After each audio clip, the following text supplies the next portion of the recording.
Welcome back everyone. In today's video I want to show you how to include custom HTML, CSS and JavaScript into your Shiny app. For this we're going to build this custom little quiz app that shows users a question that they can click on, and then once they check their answers it will show them whether the answer was fully correct, and then also it will colorize the buttons depending on whether the answer was correct, incorrect, or whether they missed an otherwise correct answer. So all of this will involve a lot of tiny HTML, CSS and JavaScript tweaks, and I'll show you every step of the way so that you can learn a whole bunch of these tricks to apply in your own Shiny apps. So now with that said, let's dive in. Alright, so let's start out building this app from scratch. We can still see it here in the right view, and let's begin with an empty div container. This one is supposed to be containing everything, and let's fill it with an h1 tag that contains the title that we see here, a silly little quiz. Then we want to have another div container that contains all of the stuff that we basically see here. It is supposed to be this bordered box that contains the questions, the answers, and this submit button. So what we can start to put into this div container is first this text here. Then we can use from the Shiny widgets package the checkbox group buttons. We're going to call them reply answers. We're going to not use a label for that. And then for choice names and choice values, we're going to use vectors to keep these things separately. So basically the questions and the keys of these questions that we use in the backend will be stored in vectors that I will show you in a second. But for now, let me show you that we will use buttons that are arranged vertically,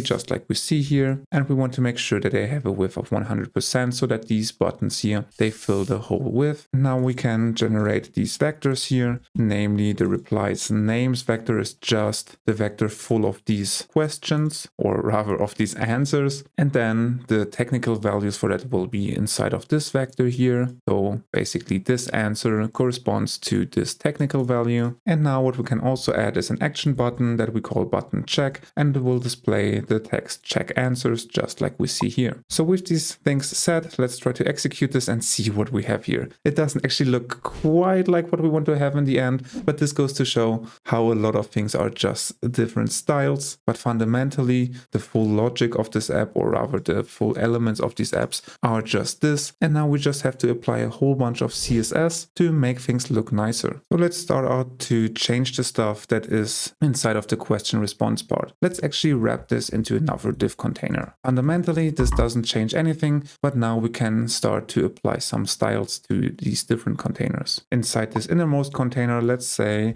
that we apply some custom utility classes from this Bootstrap framework that Shiny implements, and there we can say stuff like the width is supposed to be only 75% of the screen, and now we re-execute this, we see how this whole part here got a lot smaller. So this utility class corresponds to 75% width. We can also attach some custom CSS to this without using these utility classes. For example, we can say that the outline is supposed to be 1 pixel solid black, and that way we have a border around this whole thing. This doesn't look particularly nice, so we want to have some padding on all sides, and there's a utility class that starts with P-, which stands for padding on all sides, and I want to get the sizes of level 4. So now if I re-execute this, we see that we have some space now. And the way these utility classes work, if I were to use a smaller number like P2, then we'd see that the spacing got smaller. So with this utility class, we add some extra space, and the larger the number, the more space we add. We also want to have that it uses rounded borders, so that way we have a round border around our questions here. And now that I see it, I actually want to have our button inside of this box. So let's move that. And I also want to have some space to this headline here.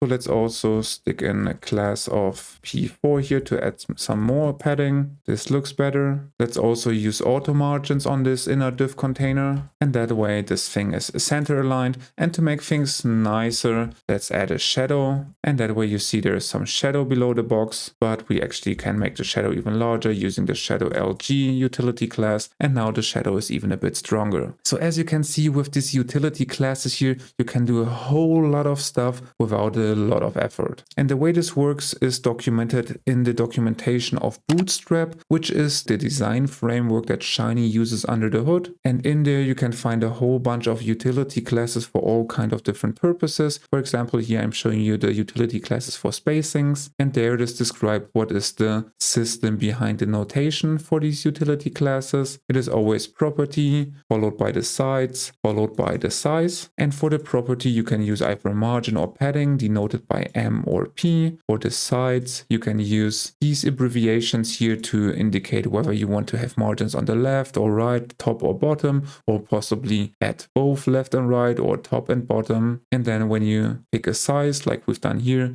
the larger the number, the larger the margin or padding will be. Or if you want to set it to auto, you can also use it with auto. These are the things that we have used here, and now that you've seen it in action and seen it in the documentation, you know how to help yourself with finding out how to use these utility classes, and possibly there is a utility class that already does what you need, so you don't need to write out specific CSS styles here, or at least you don't need to do it manually, but it won't ever go completely away. But still, in a lot of cases I try to do a lot of things with utility classes. In this case though, I do want to set min width and max width of our box, and here I want to make sure that our boxes have a width between 300 and 500 pixels. Similarly, I'd like to have this use markdown notation, so let's use the markdown function, and then we can use backticks to format this like code, and if we re-execute this, this already looks much better. For the headline, I also want to have this center aligned, so let's look at this h1 tag, and there we can wrap this into another div container, and inside of this h1 tag we can apply more classes, like saying that it's supposed to have flex display, auto margin, and some padding at the top of level 4. So now if I try this, I see that I get the padding, but I don't actually get my auto margin, which I should get by flexbox and auto margin, but I don't. So I set a manual style to make sure that my h1 box, if we look at this in our browser, we see that this box is actually already filling the full width, and this is why it cannot move to the left or right with the auto margins. So this is why we make sure that the width is just set to fit content, and then things work. So in that way this box only uses the width that it needs to fit in the content.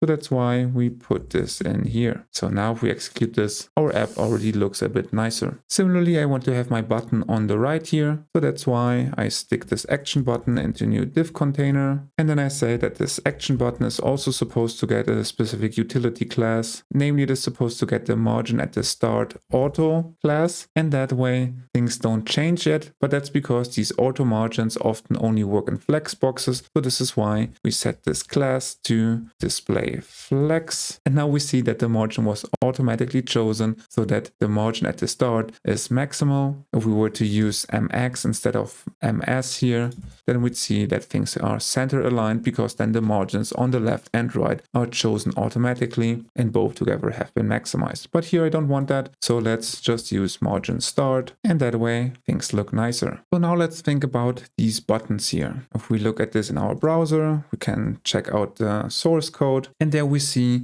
that for all of these there are these label attributes of a specific class. And if I were to style this particular element and say margin bottom is supposed to have, I don't know, 30 pixels, then we see that we put in some room. And similarly, we could put in border radius to say 10 pixels, and then we'd see that all the corners were rounded off. So if we apply style like this to all of these labels here that have the specific class, then we already have some spaced out buttons that we can still use as we did before in the backend. Technically, we haven't used them yet, but it doesn't change anything if we only change the style in front. So let's copy these classes here, and let's create a style file inside of a www directory. Let's call it stylesrecordings.css. And in there we say that tags of these specific classes, they are supposed to be styled differently. And here let's use margin bottom of 20 pixels and a border radius of 5 pixels. Now that we have the CSS file, we also need to include it, and we can just do that inside of our UI by using the include CSS function and then referring to to inside of our directory to this styles file. And now if we re-execute this, we see that we have things spaced out. So we always have 20 pixels between the buttons, but for some reason the borders were not changed. I mean, they were rounded off at the top, but not at the bottom. So if we go into the source code again and check what's going on there, we see that our specification was here, but there is another specification that beats that. So that's why what we're going to do is to simply tell our CSS instructions that this is important, what we have here, put in an importance into this, and we made sure that our border radius is used on all corners. So while we're styling these boxes, why not throw in some other CSS styles? Let's throw in a little shadow for this box using the box shadow attribute. Let's change the border to be black instead of blue, and let's also change the text color. So now if we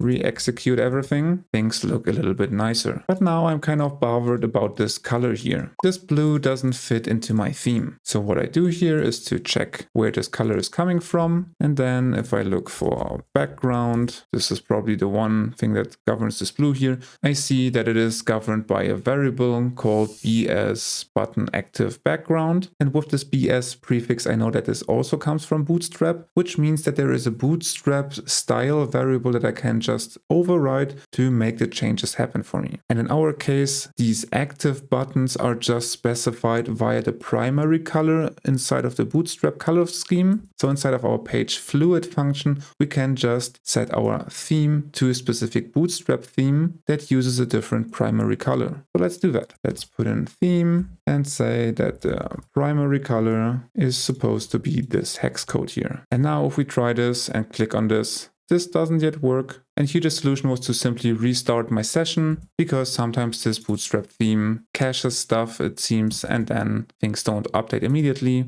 But now that we have simply restarted, the color is now set appropriately. But with this dark background color, we can barely see the black text. So let's check out the source code here and see if we can find some classes that tell us how to change stuff. And here we can see that there is this button checked attribute plus button class. So let's try to go with this to see if we can change the color in that case. So inside of our styles file, we take this specification and we set the color to white. And now reloading this didn't work yet, but if we look into this and check for color, we can see here that our color white was overwritten. So we just have to say that this stuff here is important. And now if we re-execute this, we see that, hooray, now our text is white. But unfortunately, inside of our markdown rendered stuff, the text is still regular, and this happens because this is wrapped into a code tag. So let's say that the exact same specification is supposed to also happen for code tags that are wrapped into something of this specification. So now with that, we also make sure that our markdown text is nicely legible. Now, one thing that is bothering me here is that this button is larger than the other ones. Let's try to see what's going on in there. We look into this, we see that this is wrapped into a p tag, and there is this margin bottom set to 1 rem.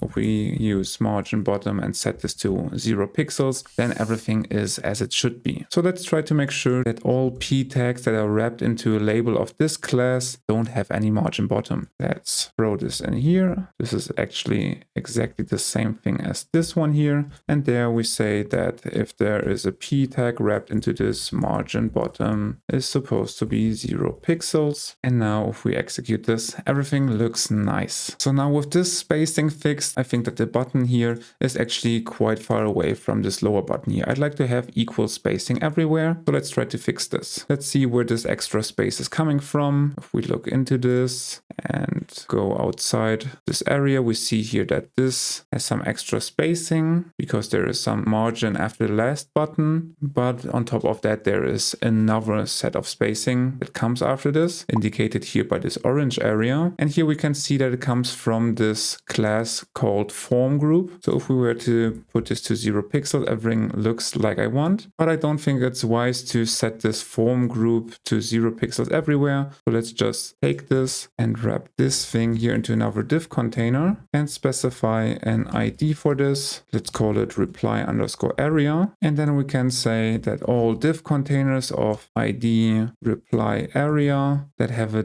.form group element nested into this, in this case, we want to have margin bottom bottom is supposed to be 0 pixels. So now let's try to re-render this, and we see that we have equal spacing now. Fantastic. So with that, we have everything looking nice, but we don't actually have any logic yet. If we click on the button, nothing happens. So let's try to change something on the server side. In there, let's just create an observe function that is supposed to be listening to the event input button check. That's the ID we gave the button. And in the first step, it should check whether the user actually gave a reply. So if there isn't a reply yet, then we just show the notification, pick at least one answer with type error. So if I re-execute this and then try to check my answer, it says pick at least one answer. And now if I pick at least one, then things work. Here input reply answer is the input ID of my checkbox group. So that's why it could tell whether we already selected something or not. So everything that comes after this requires that input reply was given, or the reply answer input was given. But once it was given, we can check whether the given answers correspond to the actual real answers. And for that, let's check the values that we can select. These are the technical values that we will have inside of our checkbox. So let's just replicate this and say that replies correct values is everything but nothing. If you see someone using this command, you can either try to teach them stuff, you can try to set their computer on fire or run for your life, but doing nothing is not an option. So in this case, correct answers is all 3 of those. And with that, we can check whether the user gave at least 3 answers. That's a first check to see if he got all the answers right. So let's check correct number of replies.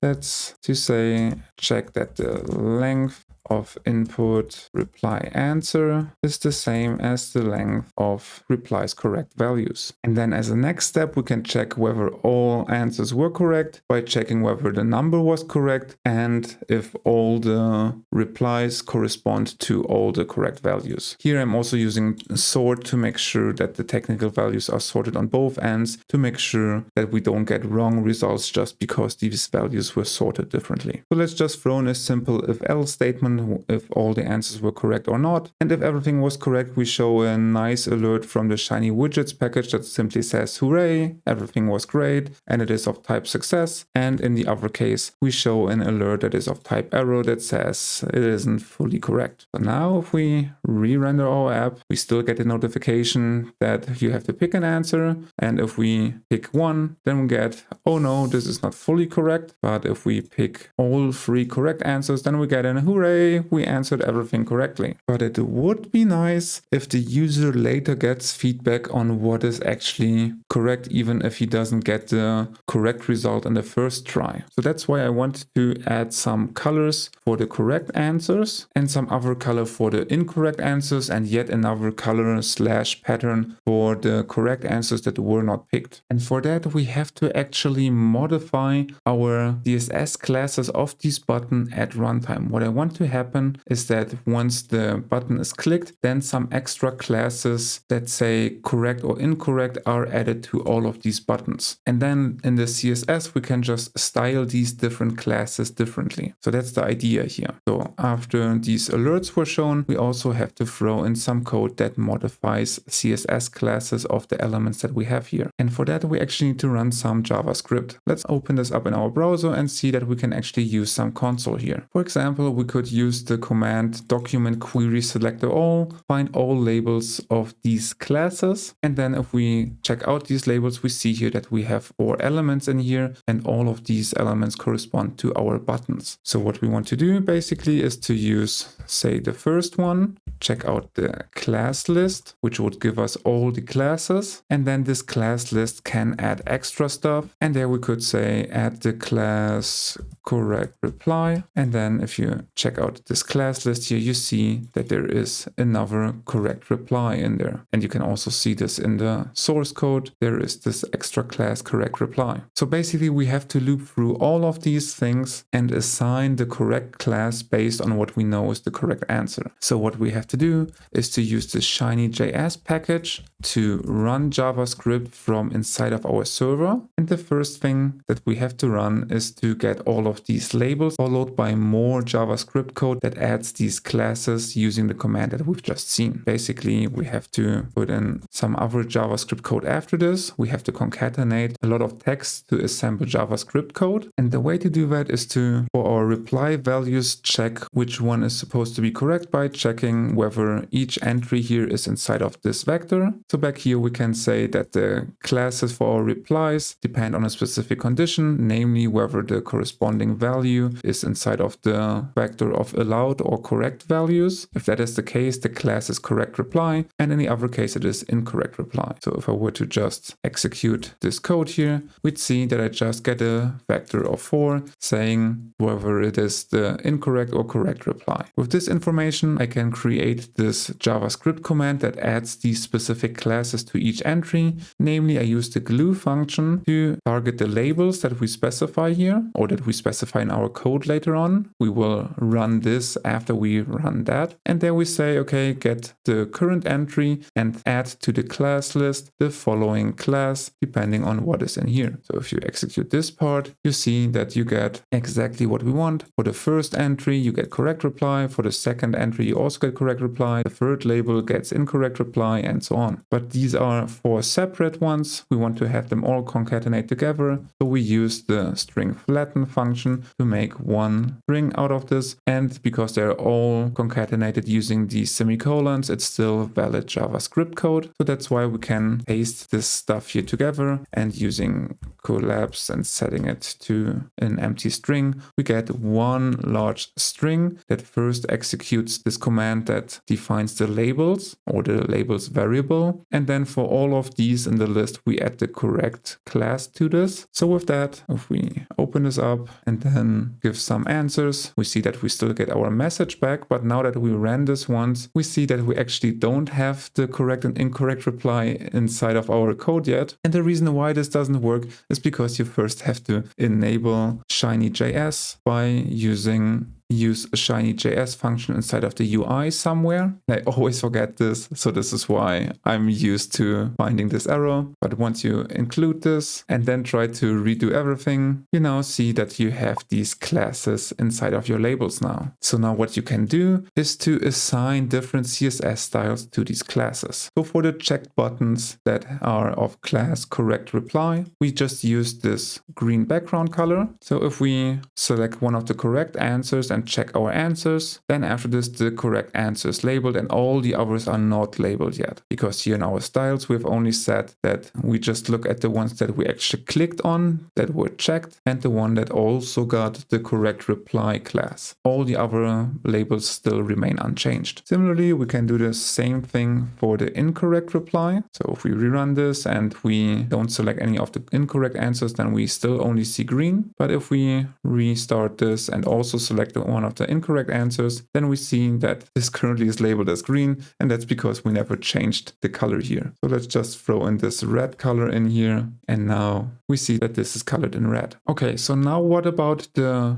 correct results that we didn't pick? Right now, if we pick them, we see that we get the green, but I want to, as they are not checked right now, I want to have something that shows us that these are also correct, but we didn't have them. For that, we can just take this specification here and say that we want to get those of correct reply, or rather of correct reply class, but not those that are checked and are of class button. For these, we want to get some other color for now. Let's just try to see if this actually does what we want. So rerunning this, we see now that everything is colorized, but I kind of want to have a nice little pattern in here, like a stripe pattern. And for that, we can actually use a repeated linear gradient. And honestly, for these kind of things, you can just ask ChatGPT to give you the CSS. It's using for background repeating linear gradient at a 45-degree angle, and then you just specify the colors and thickness of the stripes. And then if you try this again, then you see that you have some nice stripes here. Now, one thing that is missing in our app still is that we don't have any hover animation. If I hover over these buttons, nothing really changes. And for that, we can also use some CSS styles. Let's just take this class here. This is the one of the buttons. And then let's use